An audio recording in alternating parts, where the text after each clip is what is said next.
Kidney transplant করার পরে আপনার চিকিৎসা হওয়ার কথা হ্যাঁ, সঠিকভাবে সেটা হ্যাঁ। না হয়ে সে আপনি গেলেন হচ্ছে ইচ্ছা করে কারাগারে। ওরা হ্যাঁ, যে মারার জন্য আমাকে মারার জন্য জেলে দিছে, যে ওষুধ দেয় নাই।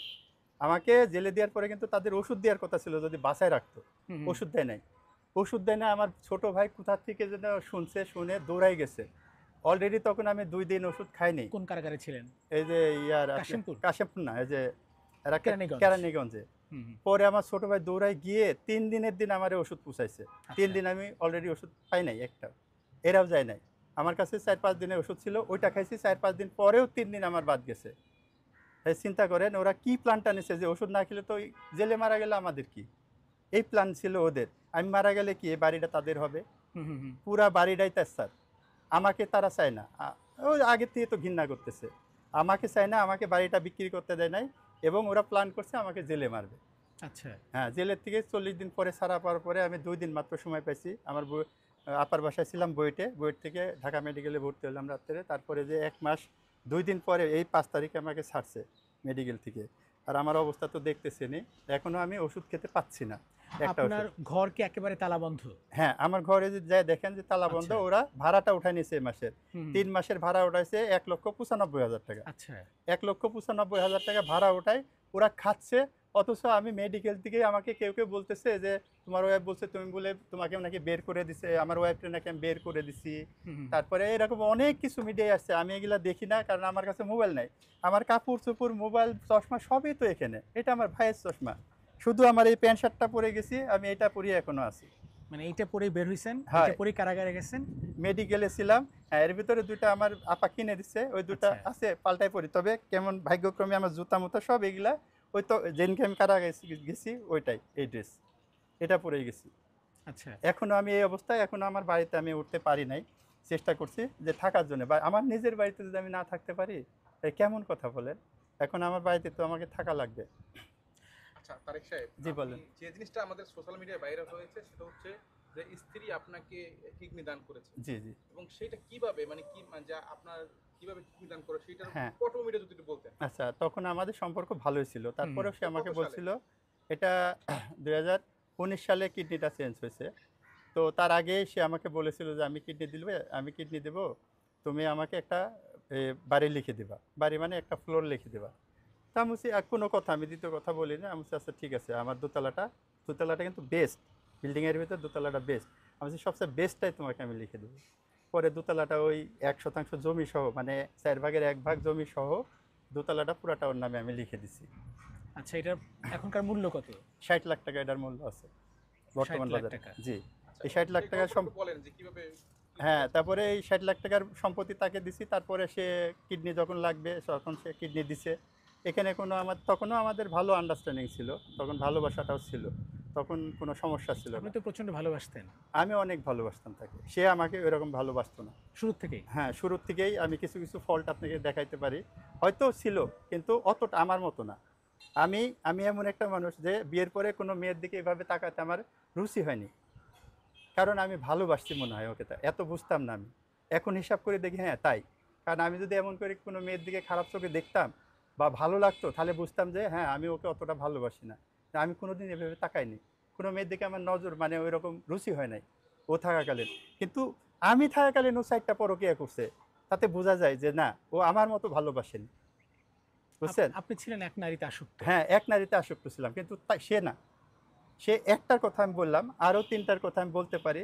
আপনাদের এত সময় হবে কিনা জানি না। আর অবশ্যই সময় আছে। আচ্ছা, কিন্তু ওইগুলা আমি তাকাচ্ছি যার বাড়ির দিকে, তার সাথেও তার বউ চলে গেছে।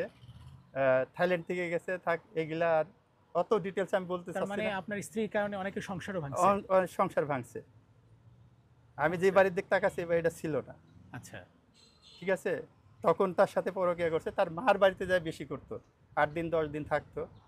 তার বউ যখন চলে আসে তখন আমাকে দেখায় যে এইসব ডিটেইলস কাগজপাতি আমার ওরই ফুফাতো ভাই পাঠায়। আমি বলছি, এগুলো কি? কয়, ভাবি এগুলো পাঠাইছে, নাম্বার চিনেন না? আমি বলছি, নাম্বার তো একটাও ওর না। কয়, দেখেন এই নাম্বার দিয়ে। তারপরে ওর ওয়াইফ দেশে এসে আমাকে এত কথা বলছে। আমি বলছি, দেখেন আপনার শ্বশুরবাড়ির আপনার সম্মান আছে।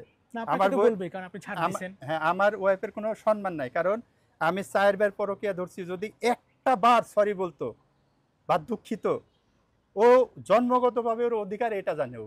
পরকীয়া করা বা একজনের সাথে শোয়া, এটা ওর জন্মগত অধিকার মনে করে ও। কোনো সরি, কোনো দুঃখ কোনো দিনও বলে না। আপনি ব্যবস্থা নেন নাই? আমি কোনো ব্যবস্থা নিই নাই, শুধু রাগ করে থাকতাম। কয়েকদিন রাগ করে থাকার পরে ওর চাচা আছে, এসে আবার মিলাই দিত, সে চাচাটা মারা গেছে, এবার চাচাটা নাই। চুপ করে থাকতেন কেন তারেক সাহেব? মানে সন্তানের জন্য? সন্তানের জন্য, সংসারের জন্য। আর চুপ ছাড়া ওদের সাথে জীবনে আমি পারবো না, কারণ ওর বোন এমনই একটা দরজাল যে ওর বোন যা খুশি তাই করতে পারে আমার বিরুদ্ধে, যা খুশি করতে পারে, কারণ ওর কাছে ক্ষমতা আছে, ওর কাছে টাকা আছে, ওর কাছে মানে পাওয়ার টাওয়ার সব কিছু আছে। এই ভয়ে কেউ এখানে ওর বিরুদ্ধে কেউ কিছু বলে না।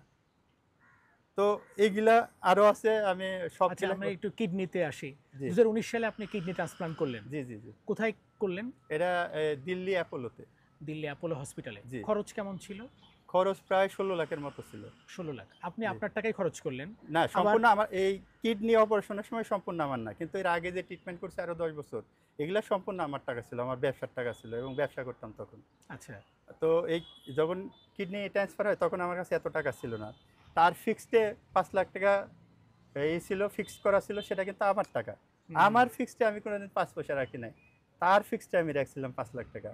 আর এক কোম্পানি দিছে 5 লাখ টাকা, তার বোনও 2 লাখ টাকা দিছে, তার এরা আত্মীয় স্বজন দিছে 1 লাখ, আমার আত্মীয় সবাই মিলে আসলে মিলে হ্যাঁ এটা কিডনি করা ট্রান্সপ্লান্ট হয়েছে। করলেন। হ্যাঁ, কিন্তু ঠিক আছে। কোনো মেয়ে কিন্তু দিতে গেলে জি তার পরিবার বাধা দিবে, হ্যাঁ, তার হ্যাঁ। মা বাধা দিবে, বোন বাধা দিবে। জি জি জি তাকেও তো বাধা দিছে। হ্যাঁ, তাকে বাধা দিছে, এটা সত্যি কথা। তাকে বারবারই তার মা বোন বলছে যে দিস না, এই কথা বারবারই বলেছে, কিন্তু তারপরেও সে দিছে। তখন আমাদের ভিতরে বললাম আন্ডারস্ট্যান্ডিংটা ভালো ছিল। আর মানে সে 60 লাখ ভালোবাসতো। টাকার একটা ফ্ল্যাটও পাইছে। হ্যাঁ, বা একটা- তারপরে সে একটা বেশ হেভি অ্যামাউন্টের একটা ফ্ল্যাটও পাইছে। না, এটা এই নেওয়া কিন্তু দোষের না। না, সে হয়তো দোষের না। ভবিষ্যতের জন্য হ্যাঁ, নিছে। ভবিষ্যতে যে না, যে আমি আপনি যদি বুঝেই না দিছি, থাকেন, আমি বুঝেই দিছি যে হুম, ভবিষ্যতে আমার ছেলেটা বিয়ে করলে হয়তো ওই ছেলের বঞ্চিত বউ করতে দেখবে পারে। না। হ্যাঁ, হুম, হুম। এটাও আমার মাথায় কাজ করছে, তবে এটা পরে দিতাম, সেটা আগেই দিলে। আচ্ছা, দেওয়ার পরে তারপরে কি পরিবর্তন দেখলেন এই ট্রান্সপ্লান্ট হয়ে আসার পরে? তারপরে ট্রান্সফার করার 1 বছর পরের থেকে সে মোবাইলে এতটাই আসক্ত হলো, টিকটক করা শুরু করলো, বেশিরভাগ টিকটক করে, টিকটক করেই ছেলেদের সাথে ওর সম্পর্ক বেশি হয়। তারপরে আর একটা, সে কিডনি দেখিয়েও, যেমন এই যে ছেলেটার সাথে কিডনি দেখিয়ে সম্পর্ক করছে, ছেলেটা এসে বলছে আমাকে চিনে না, অথচ বাড়ির পাশে, আমার সাথে কোনোদিন দেখা হয়নি, হুম, হুম, হুম। থাইল্যান্ড থেকে এসে বলছে আপনি কিডনি দিচ্ছেন, আপনি তো একটা মহান ব্যক্তি। আমি বলছি হ্যাঁ, ওর জন্য দোয়া করবেন, যে ও আমাকে কিডনি দিচ্ছে এবং আমি বেঁচে আছি, আল্লাহর রহমতে আপনি ওনার জন্য দোয়া করবেন। এসব কথা বলে গেল। যাওয়ার কতদিন পরে শুনে যে হ্যাঁ, তার বউ পর্যন্ত বাংলাদেশে চলে আসছে সারাসারি করে। আর এইসব, তাহলে কিডনিতেও ব্যবসা পর্যন্ত করতেছে, এসব মানে পরকীয়া করতেছে। মানে কিডনি দেওয়ার কথা বলছে যে আমি আমার হ্যাঁ। হাজবেন্ডকে দিছি, হ্যাঁ। আমি খুব বড় মনের হ্যাঁ, মানুষ। এখন হ্যাঁ, বড় বোনের আচ্ছা। মানুষ, এটা সেটা প্রচার নিয়ে- করতো। এটা প্রচার করতো, সবাইকে প্রচার করি, তাদের সাথে সম্পর্ক করতো। আর মানুষ তো বলে দিত এত ভালো মানুষ, হ্যান ত্যান।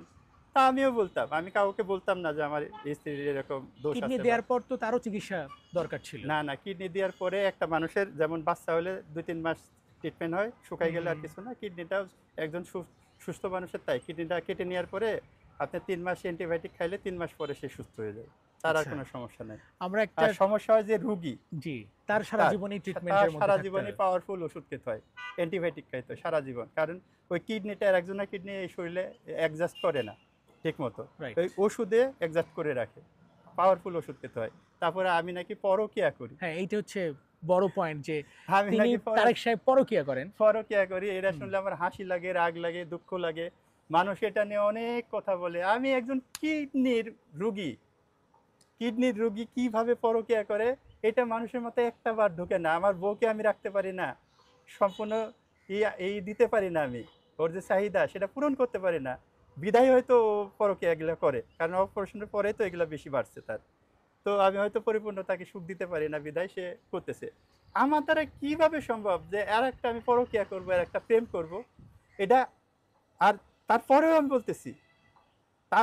আমি বলতেছি যদি কেউ প্রমাণ করতে পারে যে আমি প্রেম করছি, বিয়ে করছি, পরকীয়া করছি, এই গলাটা কাটতে আমার সবার সামনে এক মুহূর্ত দেরি হবে না। এই কথাটা আমার বউ বলুক যে আমি পরকীয়া করি নাই, বা করতেছি না, বা একজনের সাথে করছি, বা 2 জনের সাথে করছি, অনেকজনের সাথে করছে সে, বলুক, এরকম চ্যালেঞ্জ দিয়ে আমার ওয়াইফ বলতে পারবে না, কারণ তার মোবাইলে তার প্রমাণ আছে দুনিয়ার, যদি বের করতে পারেন আপনারা। আর আমার মোবাইল যেখান থেকে আমি শুরু করছি সেখান থেকে আপনি দেখেন যে কোনো মেয়ের সাথে কোনো SMS বা এরকম কিছু আছে কি না, দেখলে আমি বললাম তো ফাঁসি দিতে আমি রাজি। যেটা সত্য সত্য ঘটনা, যেটা মিথ্যা মিথ্যাই।